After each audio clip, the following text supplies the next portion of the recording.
اللہ تعالیٰ کا فرمان عالیشان ہے، قُلْ هَلْ يَسْتَوِي الَّذِينَ يَعْلَمُونَ وَالَّذِينَ لَا يَعْلَمُونَ۔ اے حبیب پاک علیہ السلام، آپ فرما دیجئے کیا وہ لوگ جو جانتے ہیں اور وہ لوگ جو نہیں جانتے ہیں کیا برابر ہو سکتے ہیں؟ اللہ کا فرمان ہے جو جاننے والے ہیں اور نہیں جاننے والے ہیں کیا یہ برابر ہو سکتے ہیں؟ تو ہر عقل مند کا یہی جواب تھا کہ جاننے والا اور نہ جاننے والا برابر ہو ہی نہیں سکتا۔ جاننے والا اور نہ جاننے والا، ایک عالم اور جاہل برابر ہو ہی نہیں سکتے۔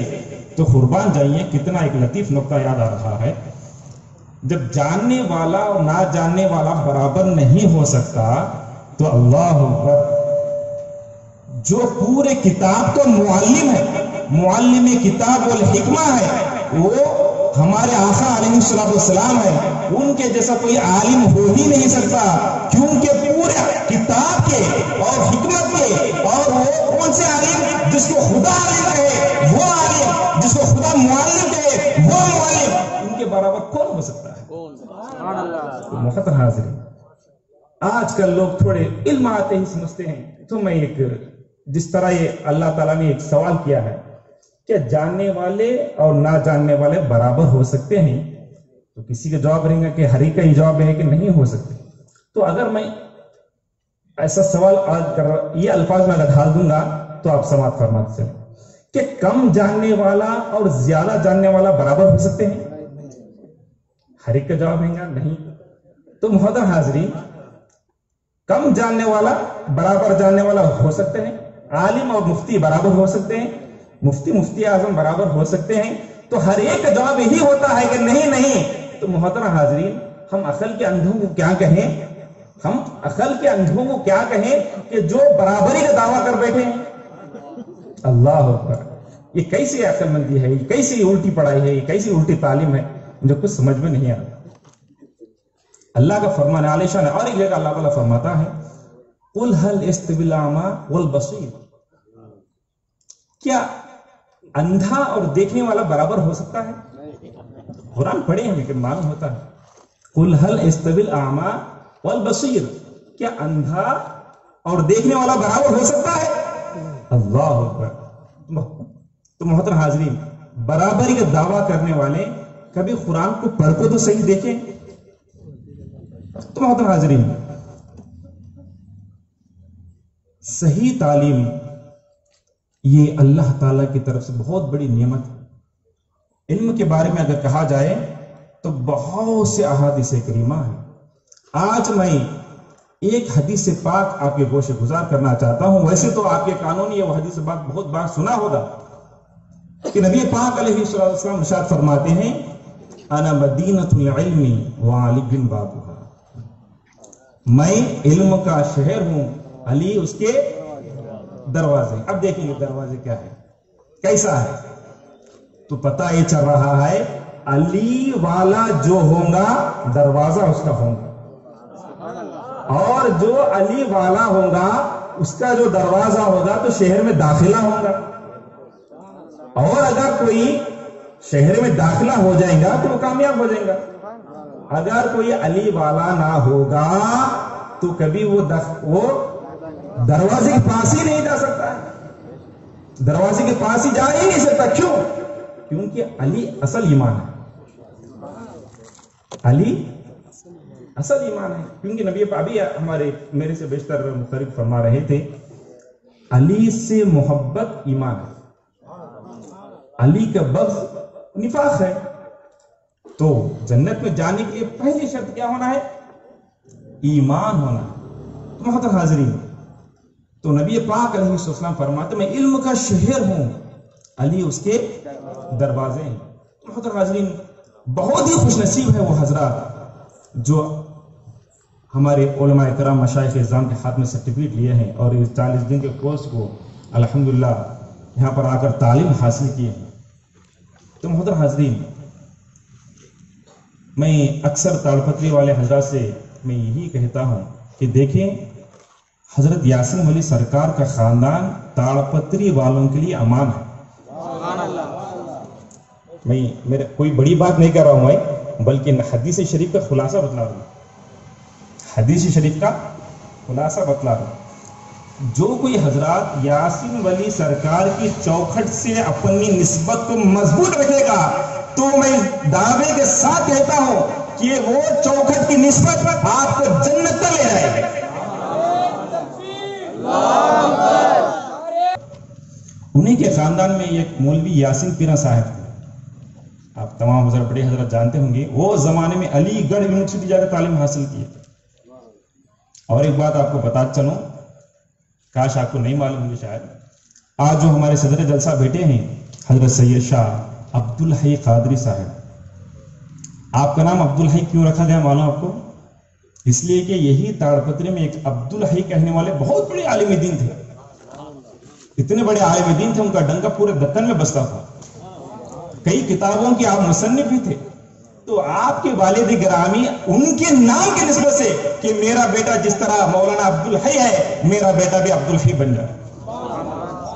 علماء سے کتنی محبت ہے، دیکھیں علماء سے کتنی محبت ہے، وہ نسبت سے حضرت کا نام عبدالحی رکھا گیا۔ الحمدللہ آج پورے شہر کو جو سنبھالے رکھے ہیں وہی محبت کا نتیجہ۔ اور میں ہمارے تاڑپتری کے نوجوانوں کو حیات نو سکھانے والے حیات بادشاہ خالد صاحب کا تعریف کر رہا ہوں، تو کیا کر رہا ہوں، یہ تو سراپا حیات ہے، ہمیں کچھ نہیں ہے۔ محترم حاضرین، یہ بہت بڑی نعمتیں ہیں کہ اللہ تعالیٰ نے ہم کو دیا ہے، یہ نعمتوں سے فائدہ اٹھائیں، یہ نعمتوں سے فائدہ اٹھائیں۔ فَبِأَيِّ آلَاءِ رَبِّكُمَا تُكَذِّبَانِ، کن کن نعمتوں کا ہم ناشکرہ کریں گے؟ ہم لوگ چاہیے کہ جب تک ہم کو یہ نعمتیں ملی ہیں ہم زیادہ سے زیادہ فائدہ اٹھانا چاہیے۔ یہ خاندان تو خدمت خلق میں اور مسلمانوں کی فلاح و بہبودی کے لیے، ان کی تعلیم کے لیے تو ہر وقت کوشاں ہے۔ ہم ایک مسافر بن کر ان کی چوکھٹ پہ آنا ضروری ہے۔ تو میں تمام حضرات کو مبارکباد دیتا ہوں کہ جنہوں نے 40 دن میں الحمدللہ اسلام کی ابتدائی پورے چیزیں سیکھ لی ہیں۔ میں صاحب قبلہ سے پھر ایک مرتبہ درخواست کرتا ہوں، ایک کورس ہمیشہ رکھیں، ایسا رکھیں کہ ایک بھی تاڑپتری والا بچہ ہو، نوجوان ہو، کوئی ہو، یہ کورس سے ہر ایک جو ہے فائدہ اٹھائے، ہر ایک شریک ہو، ہر ایک ایسا سرٹیفکیٹ میں بانٹے۔ کیونکہ یہی دین کی اصل ہے۔ محترم حاضرین، افسوس کے ساتھ کہنا پڑتا ہے کہ آج ہم نے اسلام کو رسم و رواج میں اور خرافات میں ہمیں جو ہے اڑا دیا ہے اور اس کو ہی اسلام سمجھنے لگا، حالانکہ اسلام اس کا نام نہیں ہے، اسلام علم کا نام ہے۔ تو محترم حاضرین، علم کی اگر بات کہیں تو کتنے احادیث کریمہ ہیں۔ نبی پاک علیہ السلام کا ارشاد گرامی ہے، وَمَنْ سَلَكَ طَرِيقًا يَلْتَمِسُ فِيهِ عِلْمًا سَهَّلَ اللَّهُ لَهُ طَرِيقًا إِلَى الْجَنَّةِ رواہ مسلم۔ محترم حاضرین، نبی پاک علیہ السلام ارشاد فرماتے ہیں، جو کوئی علم حاصل کرنے کے لیے چلتا ہے کسی راستے میں تو اللہ سبحانہ و تعالیٰ اس کے لیے جنت کا راستہ آسان کر دیتا ہے۔ اب جتنے بھی حضرات یہاں پر آئے، اللہ کے فضل پر امید ہے کہ اللہ ان کے جنت کا راستہ آسان کر دے۔ یہ علم، یہ جنت کے راستے کو آسان کرنے والا دروازہ ہے۔ تو محترم حاضرین، کیونکہ علم یہ علی والا ہے، علم بھی علی والا ہے۔ بھائی ہم کیا ہی سمجھے ہمیں علی کو؟ اللہ اکبر، مولا کائنات علی مرتضی علیہ السلام کے بارے میں کیا کہیں، جن کا ذکر کا اثر اگر ہمارے چہرے پہ نہ ہو، اللہ اکبر، ہمارے دل میں ایمان ہی نہیں۔ جن کے ذکر کا اثر ہمارے چہرے پہ ہو جائے تو ہی ایمان کی دلیل ہے۔ تم حضرت حاضرین، تو یہ حدیث کو امام مسلم نے اپنے صحیح میں اور امام احمد بن حنبل نے اپنے مسند میں اور امام ابو داؤد اور امام ترمذی نے اپنے سنن میں روایت فرمائی۔ ایک اور حدیث پاک آپ کی گوشہ گزار کرتا ہوں، سماعت فرماتے چلیں، جس کو امام بزار نے اپنے مسند میں اور امام دیلمی نے اور مسند فردوس میں روایت فرمائی ہے، اذا اراد اللہ بعبد خیرا ففقہہ فی الدین والہمہ رشدہ۔ اللہ اکبر، اللہ سبحانہ و تعالیٰ جس کسی بندے سے خیر کا ارادہ کرتا ہے، اللہ تعالیٰ جس کسی کو خیر دینا چاہتا ہے، بہتر سے بہتر بنانا چاہتا ہے، تو اللہ تعالیٰ اس کو دین کا فہم، دین کا علم عطا کر دیتا ہے۔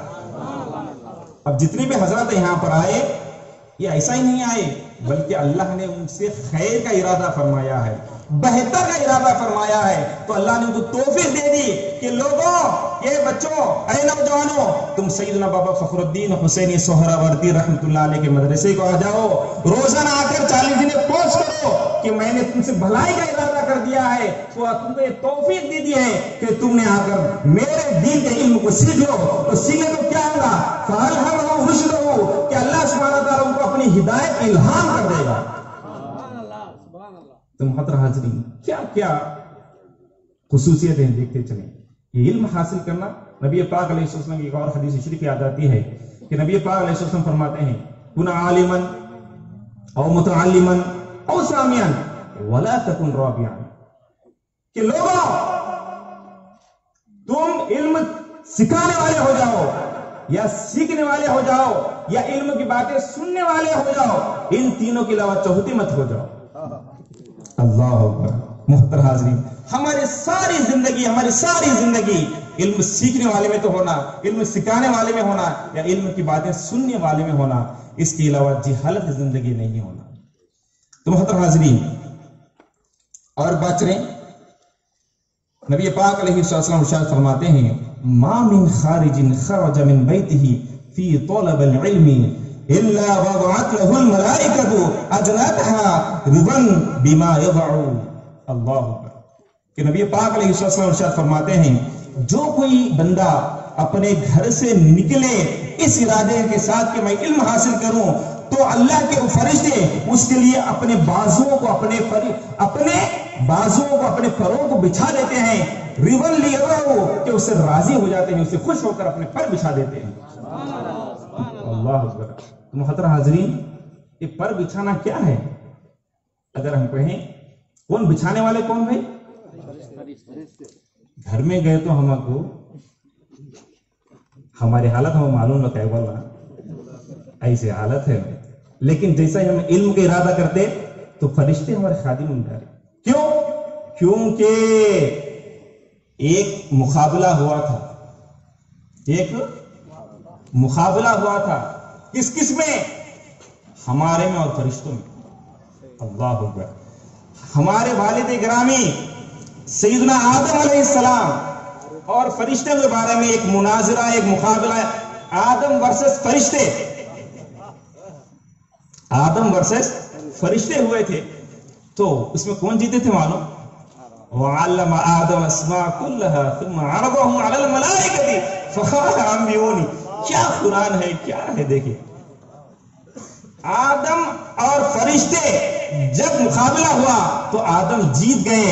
اس کی صرف اور صرف وجہ یہی ہے کہ اللہ نے آدم کو علم عطا فرمایا۔ تو محترم حاضرین، آج بھی ہم فرشتوں سے افضل ہونا ہے تو ہمارے باپ، ہمارے والد گرامی کو سنت ادا کرنا ہے، ان کے طریقے پر چلنا ہے، ان کے انعام کو حاصل کرنا ہے۔ اگر ہم بھی علم والے بن جائیں گے تو ہم بھی مقابلے میں جیت جائیں گے۔ اگر ہم جہالت کی گڑی میں پڑے رہیں گے تو فرشتوں کی بات صحیح ہو جائے گی کہ یہ تو فساد پھیلانے والے ہیں، یہ بات صحیح ہو جائے گی۔ تو محترم حاضرین، ہم سب کو چاہے کہ ہمارے آدم علیہ السلام، ہمارے والد گرامی، ہمارے ابا حضور کی ہم لاج رکھ لیں، ان کے بیٹے ہونے کے واسطے ہم ان کے نقش قدم پر چلیں۔ تو محترم حاضرین، ہر ایک کو چاہے کہ علم سیکھنا چاہیے۔ حضرت عمر فاروق رضی اللہ تعالیٰ عنہ کا قول یاد آ رہا ہے، غالباً ابن خلدون میں یہ بات لکھی ہوئی ہے کہ عمر فاروق رضی اللہ تعالیٰ عنہ فرماتے ہیں کہ میری نظر میں ایک مدرسہ 70 مسجدوں سے بہتر ہے۔ اللہ اکبر۔ آج جتنے مساجد ہمارے تاربتری میں ہیں، میرے خیال سے 70 تو نہیں رہیں گے، اللہ کرے 70 مسجدہ بنا دیں، لیکن ایک مدرسہ اس سے بہتر ہے۔ کیوں؟ مساجد پریکٹیکل ہے، لیکن اس کی فیکٹری کہاں سے آتی؟ مدرسے سے آتی۔ تو ہم لوگوں کو چاہیے کہ مدرسوں کو مضبوط کریں۔ جب کوئی قوم ترقی کر رہی یا نہیں کر رہی، اس لیے ایسے بولتے تھوڑے بڑے آدمی، ارے گھر کیا دیکھتے رہے، آنگن دیکھے تو گھر خود بخود بتلا جاتا ہے۔ تیلگو میں ہے وہ، گھر دیکھنا ہے تو آنگن دیکھ لے، خود بخود گھر معلوم ہو جاتا کیسا ہے گا۔ ہماری قوم کی کسی بھی قوم کی حالت دیکھنا ہے تو ان کے انسٹیٹیوٹس کو دیکھے، ان کی تعلیمی اداروں کو دیکھیں تو سمجھ جائیں گے وہ قوم کیسی ہے. اگر ان کے انسٹیٹیوٹس، ان کے تعلیمی ادارے، ان کے مدرسے پختہ اور اچھا کام کرنے والے ہیں تو سمجھ جاؤ کہ یہ قوم کبھی ترقی کرے گی. اور ان کے پاس کوئی تعلیمی ادارہ ہی نہیں اور ان کے پاس کوئی انسٹیٹیوٹ ہی نہیں، سمجھ جاؤ کہ وہ کتنا رہنے کے باوجود، مال دولت سب رہنے کے باوجود بھی وہ گڑھے میں پڑے ہوئے ہیں، تاریکی میں ہیں. تو محترم حاضرین، اور ایک نقطہ یاد آ رہا ہے، اللہ سبحانہ و تعالی پہلی وحی کیا فرمائی؟ اقرأ بسم ربک الذی خلق خلق الانسان من علق اقرأ وربک الاکرم الذی علم بالقلم. اللہ اکبر. یہ پوری آیت کو ہم سمجھ لیں گے تو ہم کو یہ بات معلوم ہوتی ہے، صرف ایک ہی بات معلوم ہوتی ہے کہ پڑھو. کیا ہے؟ پڑھنا، خالی پڑھنا ہی پڑھنا، علم ہی علم. تو ہم کو چاہیے کہ حالانکہ اسلام کی بیسک توحید پر ہے، اگر پہلی آیت قرآن کی ہونا چاہیے تو کیا ہونا چاہیے؟ تو آیت الکرسی ہونا چاہیے تھا. اللہ لا الہ الا هو الحی القیوم. یہ آیت الکرسی کوئی پیغمبر کو پہلے نہیں دی گئی تھی، ایسی آیت الکرسی جس میں توحید پہلی ہی بیان کی جا رہی ہے. پہلی آیت یہ ہونا چاہیے تھا. اگر توحید نہ ہوتی تو رسالت تو ہونا چاہیے تھا. تو یہ تو جانی ایمان ہے، رسالت کا بیان ہونا تھا. لیکن پہلی آیت رسالت بھی نہیں، پہلی وحی رسالت بھی نہیں. اگر نہ ہونا تو پورا قرآن کا خلاصہ سورہ فاتحہ. سورہ فاتحہ تو پہلی وحی ہونا تھا، لیکن پہلی وحی سورہ فاتحہ بھی نہیں. اگر کوئی وحی ہونا تھا تو کوئی چیز اسلام میں بیسکلی ہونا تھا کہ نماز ہونا تھا. نماز کا ذکر تو قرآن میں تقریباً 700 مرتبہ ہے. لیکن افسوس کی بات ہے کہ آج مسلمان وہ نماز کو چھوڑ بیٹھا. تو محترم حاضرین، ایک بات اچھی طرح رکھ لیں، ہم جب تک نماز پڑھتے رہیں گے ہمارا سر اونچا رہتے رہے گا. اگر ہم نماز کو چھوڑ دیں گے تو ہم کبھی بھی کامیاب نہ ہوں. اللہ تعالیٰ کا کھلا فرمان ہے پہلے پارے میں، وَإِنَّهَا لَكَبِيرَةٌ إِلَّا عَلَى الْخَاشِعِينَ. بے شک یہ نماز سب کے لیے آسان ہے، سب کے لیے آسان ہے، مگر ان لوگوں کے لیے بوجھ ہے جو اللہ سے نہیں ڈرتے. اور جو اللہ سے ڈرتے ہیں ان کے لیے تو وَإِنَّهَا لَكَبِيرَةٌ إِلَّا عَلَى الْخَاشِعِينَ. یہ تو بہت آسان ہے. تو محترم حاضرین، تو پہلی آیت واقعی الصلاۃ وآتوا الزکاۃ ہونا چاہیے تھا، لیکن نہیں. کیا ہے؟ اقرأ بسم ربک الذی خلق. اے حبیب پاک علیہ السلام پڑھیے، جس نے آپ کو پیدا فرمایا، اس رب کے نام سے پڑھیے. تو پتا چل رہا ہے اگر علم آ جائے تو خود بخود اس توحید بھی آ جاتی ہے، اور جب توحید آ جائے رسالت بھی سمجھ میں آ جاتی ہے. جب رسالت سمجھ میں آ جائے تو پورے عبادات وغیرہ بھی معلوم ہو جاتے ہیں. تو سب کا خلاصہ کیا ہوا؟ وہ پڑھنا ہوا، علم ہوا. اس لیے پہلے آیت اقرأ بسم ربک الذی خلق سے شروع کیا. تو محترم حاضرین، جس قرآن کی، جس نبی کی پہلی آیت، جو وہی پہلی آیت جو پڑھنے کا ہے، وہی پڑھنا کا رشتہ ہمارے سے دور ہو گیا. اتنی افسوس کی بات. آج بچے کی عمر بہت بڑھتے جا رہی ہے لیکن علم سے ایک نقطہ بھی نہیں. تو محترم حاضرین، ہم کو چاہیے کہ علم حاصل کریں، اپنے بچوں کو اچھے سے اچھا علم دیں. میں علم میں دو قسم کبھی بھی نہیں کرتا، ایک دنیا کا علم، ایک دینی علم. میں ہرگز کر رہی نہیں تھا، بلکہ ہے سو علم صرف دین کا ہی علم ہے. جو کوئی علم خدا کی رضا کے لیے حاصل کرے، چاہے وہ انجینئرنگ ہو، میڈیسن ہو، کچھ بھی ہو، وہ دین کا علم ہی ہے. جو اللہ کی رضا جس میں نہ ہو اور اللہ کی رضا کے لیے اور اللہ کے مخلوق کی خدمت کے لیے حاصل نہ کیا جائے، اگرچہ کہ وہ قرآن کا علم ہو، وہ باطل ہے، وہ علماء سو ہے. تو محترم حاضرین، نبی پاک علیہ السلام ارشاد فرماتے ہیں، العالم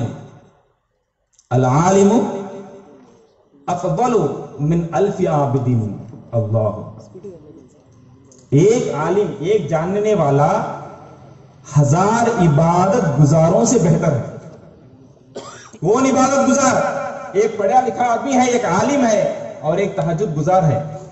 ایک نہیں ہے اس کے ساتھ 100 ڈال لو، 100 نہیں ہے اس کے ساتھ اور 500 ڈالو، 500 نہیں ہے 1000 ڈالو، 1000 نہیں ہے اور زیادہ لو، لیکن اس سے بہتر عالم ہے.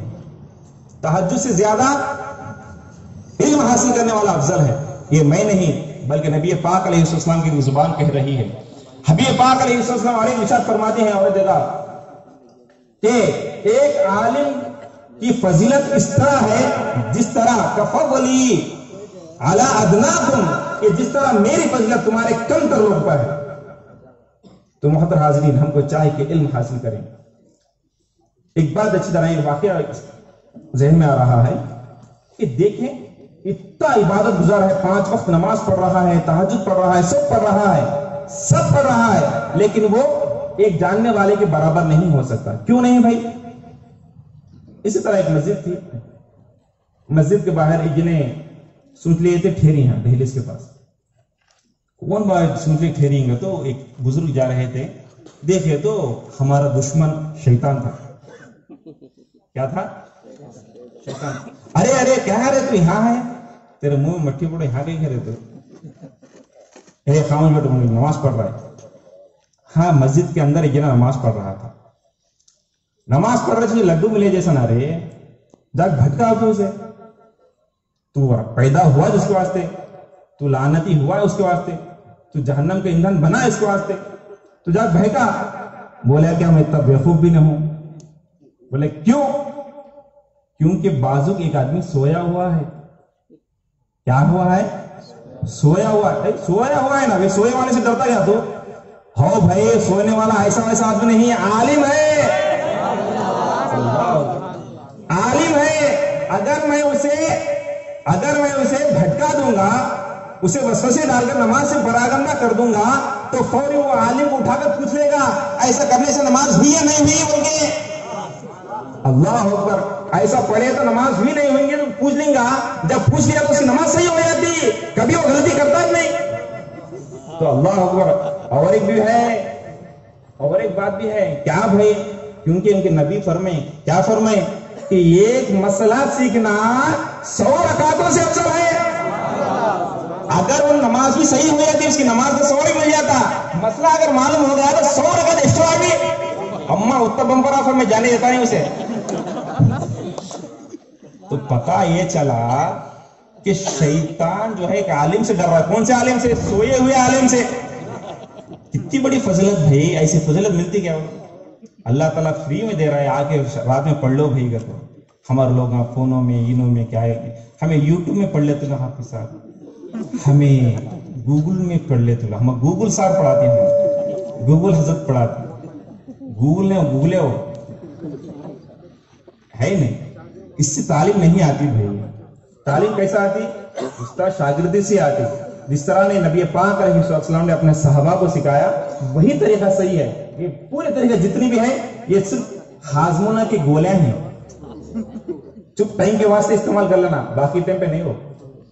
تو میں ادباً گزارش کرتا ہوں کہ آپ لوگ یہ مدرسے غنیمت جانیں، اس کے طریقے کا ہر طریقے کا ساتھ دیں، ہر ایک کا ساتھ. یہ مدرسے کا ایسا ساتھ دیں، ایسا ساتھ دیں کہ مدرسہ جا کر بہت بڑا ادارہ بن جائے. اور یہ مدرسے سے تاڑ پتری جانے لگی. آج کل ان سے جانے لگا تاڑ پتری نہیں، ایک ادارے سے جانے. کون کہاں ہے تاڑ پتری؟ او بڑا مدرسہ سیدنا بابا فخر الدین حسینی سہروردی رحمۃ اللہ علیہ. وہ بڑا وہاں کے حافظ ہمارے مدرسے میں پڑھا رہے ہیں، ہمارے مسجد میں پڑھا رہے ہیں. سو واہ، کہاں ہے بھائی وہ؟ ایسا جاننا، ویسا ہمیں لانا کے واسطے کیا کرنا؟ پیسے دینے کی ضرورت نہیں. کیا دینے کی ضرورت نہیں؟ محنت کرو بس. کیا دینے؟ کیا ہے؟ محنت کرو. اتنی محنت کرو کہ سب کچھ اس میں لگا دو. اللہ تعالیٰ ہم کو وہ دن دکھلائے یا نہ دکھلائے، لیکن آنے والی قوم وہ دن ضرور دیکھے گی. تو محترم حاضرین، یہ اگر کہتے جائیں تو بہت سی باتیں ہیں. ہمارے بڑے بڑے علماء کرام ہیں، ان کے سامنے ہمارا زبان کھولنا ایک بے ادبی ہے. تو محترم حاضرین، ایک دو جس کے لیے رکھا گیا ہے اس کے بارے میں ایک دو باتیں کہہ کر آخرت کا توشہ بنانے کا کوشش کروں گا. اللہ تعالیٰ ہمارے لیے آخرت کا توشہ بنا دے. تو محترم حاضرین،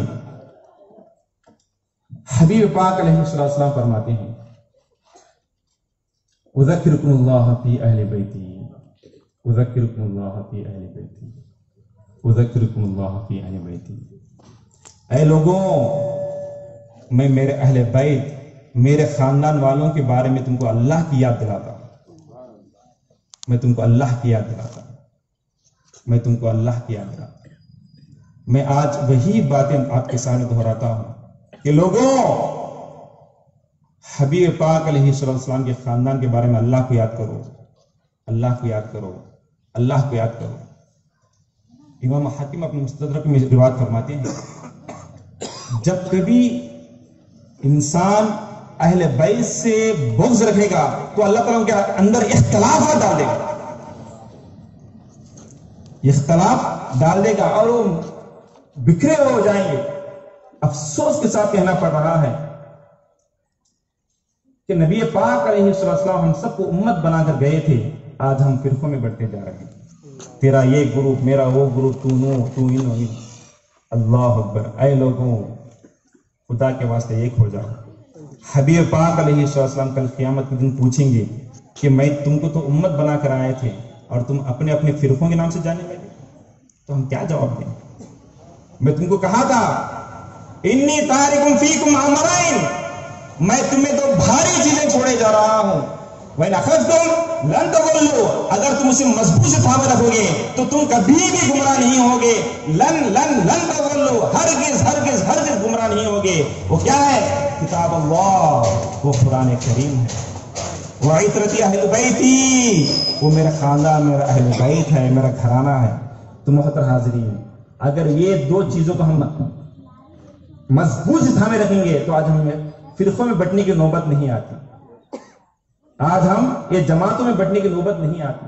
کل قیامت کے دن ہم نبی پاک علیہ السلام کی بارگاہ میں ہنسی خوشی کے ساتھ جا کر عرض گزار ہو سکتے ہیں، یا رسول اللہ صلی اللہ علیہ وسلم، آپ نے ہم کو دو بھاری چیزیں دے کر گئے تھے کہ وہ کتاب اللہ، ہم مدرسے سیدنا بابا فخر الدین سہروردی رحمۃ اللہ میں پڑھ کر ہم قرآن پڑھنے والے ہو گئے، یہ ہمارے پاس ایک بڑی چیز آپ جو چھوڑ گئے یہ ہے۔ اور اطرتی اہل بیتی، اور ہم نبی پاک علیہ السلام کے خاندان سے محبت بھی کر رہے ہیں، ہم علی والے ہیں۔ تو کتنا بہترین سما ہوگا اگر خدا نہ خواستہ ہم یہ دو چیزوں سے کم ہمارا رشتہ کمزور ہو جائے، کل قیامت کے دن حبیب پاک علیہ السلام کا سامنا ہو جائے اور یہ سوال کر بیٹھے کہ اے شخص، کیا منہ لے کر تو میرے پاس آیا ہے، حالانکہ میں نے تجھ کو اتنے بہترین کتاب عطا فرمائی تھی، میرے اہل بیت، میرا خاندان تجھ کو دے کر آیا تھا، تو نے کیا کیا؟ تو نے اسی کے گلے پر چھری چلائی اور اسی کتاب کا بیپار کرنا شروع کر دیا۔ اگر ایسا جواب ہو جائے گا تو ہماری زبان اور ہماری صورت کہاں پر ہم دکھائیں؟ وہی ایک در ہے جہاں پر کوئی نہیں ہے، تو وہ در پر ہی ہم کو دھکار دیا جائے تو کون سے در پر ہم جا کر اپنا چہرہ دکھائیں؟ تو خدا کے واسطے اہل بیت سے محبت کریں۔ تو محترم حاضرین، مولا کائنات علی مرتضیٰ رضی اللہ تعالیٰ عنہ کے بارے میں اگر میں کہوں کہ تمام علماء کرام موجود ہے، یہاں پر میں ایک نقطہ عرض کرنا چاہتا ہوں کہ مولا کائنات علی مرتضیٰ علیہ السلام کی محبت یہ صحابہ کو صحابی بناتی ہے۔ صحابہ کو یہ کیا ایسا بولے صاحب بولیں گے، صحابہ کرام کو صحابی بناتی ہے۔ کیوں؟ صحابی وہ ہے جو حبیب پاک علیہ السلام کو ایمان کی حالت میں دیکھے اور وہی ایمان پر گزر جائے، وہ صحابی ہوتا ہے۔ اور علی یہ تو ایمان ہے، اگر علی کی محبت صحابی بنے تو صحابی نہیں ہو سکتا۔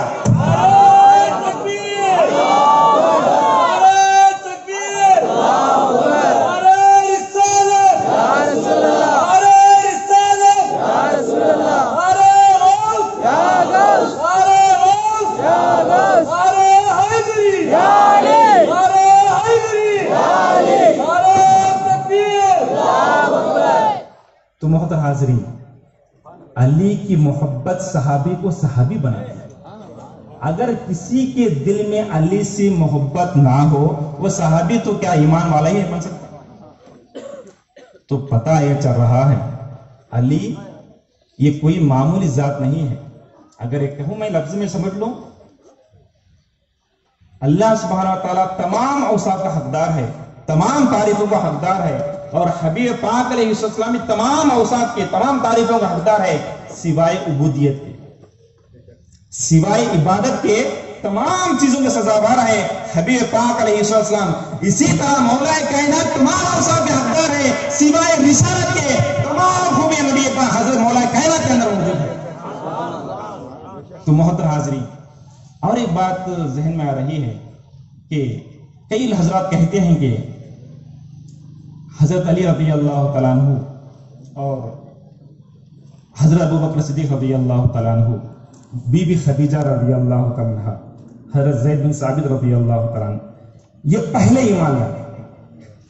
تو مجھے ایک دم سوچا یہ پہلے ایمان لائے کیسا بھائی ہے؟ واقعے میں حضرت ابوبکر صدیق رضی اللہ تعالیٰ عنہ پہلے ایمان لائے، اور عورتوں میں بی بی خدیجہ رضی اللہ تعالیٰ عنہ ایمان لائے، پہلے ایمان لائے. غلاموں میں حضرت زید بن ثابت رضی اللہ تعالیٰ عنہ پہلے ایمان لائے. لیکن بچوں میں علی ایمان نہیں لائے. کئی لوگ کہتے ہیں کہ بچوں میں حضرت علی پہلے ایمان لائے تھے. میں بولا ارے مشکاۃ شریف کو حدیث تو پڑھو میاں، کیا کیا بولتے جا رہی؟ کیا ہے؟ نبی پاک علیہ السلام فرما رہی کلو بنی آدم ولد علی فطرت الاسلام. جو بچہ پیدا ہوتا ہے تو فطرت اسلام میں ہوتا ہے. علی ایمان نہیں لایا، صحابہ ایمان ہے، بچپن سے ایمان ہے، اس کی ایمان لانے کی ضرورت نہیں ہے. علی کو ایمان نہیں لایا بلکہ ایمان کا اظہار کیا ہے.